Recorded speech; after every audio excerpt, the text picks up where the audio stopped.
Civil Freedoms as a Catalyst for Progress by Maddox Bell. So first of all, background. So what did spark the question of this non-prosperity driven idea of countries? And the first and most recent example is China, with China. And China's growth from one of the poorest countries to a global powerhouse has changed the minds of many and flipped the ideas that countries need to be prosperity driven. And another example of this, which is not so recent, is the rise of communism, which was the first event to challenge this idea. So this is China during the COVID pandemic, and this shows the mass protests that happened after the zero COVID policies, and their health care was moved from personal accounts to shared accounts that they thought government officials would be corrupt and steal from. And this triggered mass protests. On my second point, stability. So why do countries with civil freedoms end up more stable? Well, the first reason is freedom of press. And this is because, according to Bertrand Pottenod, freedom of press helps economic policies, political policies, recent events, and controversial events become aware to the people. And this causes the people to be more trusting of governments, which leads them to have less protests and riots. And then the second reason is political freedom.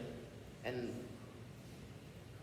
this is backed up by the freedom of press because the people are more aware of what's going on, and they are more informed of what political decisions would benefit them. These are some examples of countries becoming unstable, and China is the first one because of these COVID protests, and also another example is with the tofu drug construction, as pointed out by Qing Dai. This construction has led to the deaths of hundreds of thousands of people and over 70,000 people in one incident where an earthquake struck. Another example is with communist Russia that ended up becoming severely unstable because of protests and people wanting freedom in their lives. My third point is economic growth. Wenbo Wu says that for most low-income countries, persistently high levels of economic freedom over a long period of time will lead to persistently high levels of economic growth, resulting in higher levels of income. If the people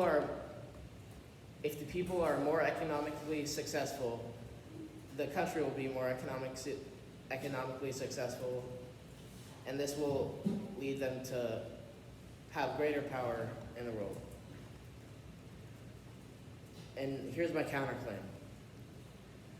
Eswar Prasad says that measured at market exchange rates, China's GDP was $18.3 trillion in 2022, which was 73% of the GDP of the United States and 10 times more than it was in 1990.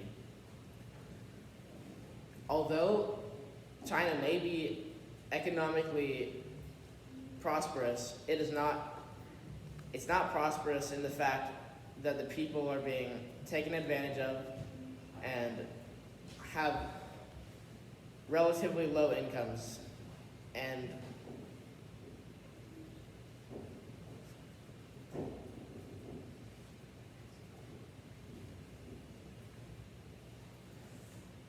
so in conclusion, in summary, true prosperity does not come from the power of a country, it's whether they hold their civil values and the people are respected and have the option to be successful.